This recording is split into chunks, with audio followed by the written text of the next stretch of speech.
The Akatsuki. Seriously, in the entire history of shonen anime, good luck finding a more iconic, more terrifying, or honestly, a more stylish group of villains.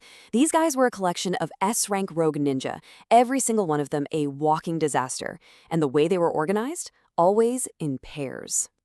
But that's the fascinating part, isn't it? I mean, these are some of the most volatile, arrogant, and just plain disturbed people on the planet. They were constantly bickering, they threatened to kill each other, they disagreed on pretty much everything. So, how in the world did these partnerships become some of the most effective and memorable teams we've ever seen? Well, let's get right into it. The secret is that all that friction, it wasn't an accident. It was the entire point. The Akatsuki's leadership was smart, almost surgical. They deliberately paired up members who were similar in some key ways, but total opposites in others. They created foils. Now, for anyone who's not familiar, a literary foil is a classic trick in storytelling. You put two characters with totally opposite traits side by side, and by doing that, you actually make each of their defining qualities pop even more. You see, their conflict is what reveals who they really are. And believe me, the Akatsuki is an absolute masterclass in this. So, to really get a handle on this, we're going to break down the three main duos. The partnerships that were, the most deliberately crafted for maximal efficiency, and, as you're about to see, maximum drama. First up, we've got the artistic duo, Deidara and Sasori. Now, on paper, you think two guys who see themselves as true artists would be a great match, right? Well, not so much. Their definitions of art couldn't have been more different. And this right here basically sums up their entire worldviews. For Deidara, the young, impulsive one, art was all about that momentary, beautiful flash, a huge explosion. But for Sasori, the patient, reserved master who literally turned himself into a puppet, true art had to be permanent, preserved forever.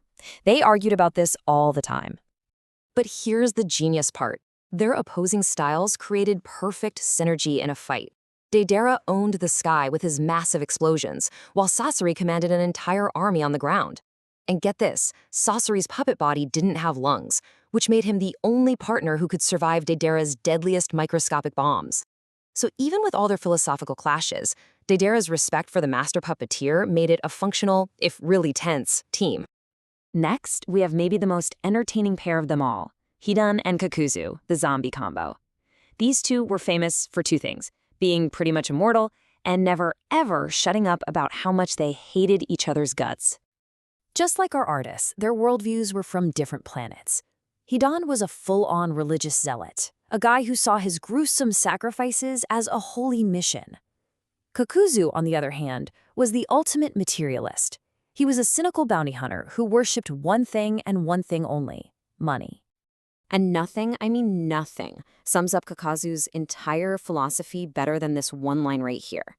When Hidan is warning him that killing a monk for money will get him sent to hell, Kakazu's response is just perfect. For him, cash is the only thing that actually matters, a belief that was totally blasphemous to his partner. And somehow, this constant headbutting led to arguably the best teamwork in the entire Akatsuki. See, Kakuzu had this nasty little habit of killing his partners when he got angry, so Hidan, being unkillable, was the perfect fix. Their strategy was just pure reckless synergy. Hidan charges in for close combat, and then Kakuzu just unleashes these massive, destructive attacks on the whole area, knowing his immortal partner's gonna be just fine. And finally, we have the first duo we ever met in this series, Itachi, Uchiha, and Kisame Hoshigaki. Their common ground was a lot darker than most. Both of these guys were infamous for having slaughtered their own comrades for the sake of their villages. But that shared trauma sent them down completely opposite paths. Itachi, even after the horrific act of killing his own clan, never actually lost his faith in the system. He became a double agent, secretly protecting his village from the inside. Kisame, though, was broken by the hypocrisy of it all. He became totally disillusioned, rejected the entire shinobi system, and fully bought into the Akatsuki's chaotic vision. You have to understand, their pairing was built on pure suspicion. Obito, the secret leader, trusted Kisame completely, and Itachi, not at all. So he put his watchdog with his potential traitor. And yet, against all odds, they developed this quiet professional respect for each other. They became the organization's go-to special ops unit, sent on all the most sensitive intel and assassination missions. Okay, so beyond those main three, there were a few other irregular duos. partnerships that were either really short-lived or just served a different purpose. Let's call them the imperfect foils. First, you had Orochimaru and Sasori. That was a brief but super intense rivalry between two twisted geniuses who were both chasing immortality just through very different, very gruesome methods. Then, after Sasori was gone, you had Tobi and Deidara. And look, this wasn't a partnership, it was pure manipulation. Obito created his whole goofy Tobi act specifically to play on Deidara's ego, making him a more compliant and destructive weapon. And that just leaves the leadership pairs. On one side, you have Pain and Conan. Theirs was a real bond, forged in the trauma of war and shared loss. Conan was completely loyal to Nagato, pretty much his guardian angel. But on the other side, you've got Tobi and Zetsu. This was an alliance built on nothing but lies, with Obito thinking he was the mastermind, while Zetsu was secretly manipulating him the entire time. So, let's bring it all together. What does this whole brilliant structure of foils really accomplish? Why does it make these villains so captivating, even all these years later? The biggest takeaway is this. The constant conflict, the arguments, the opposing philosophies, that wasn't a bug. That was the entire feature. The friction is exactly what made them work, both on the battlefield and as characters we love to watch. I mean, this whole design is just storytelling genius. The opposing views create constant tension that's just fun. Their few shared traits, like a passion for art or being immortal, give them just enough common ground to function. Their complementary powers make them an absolute nightmare in a fight.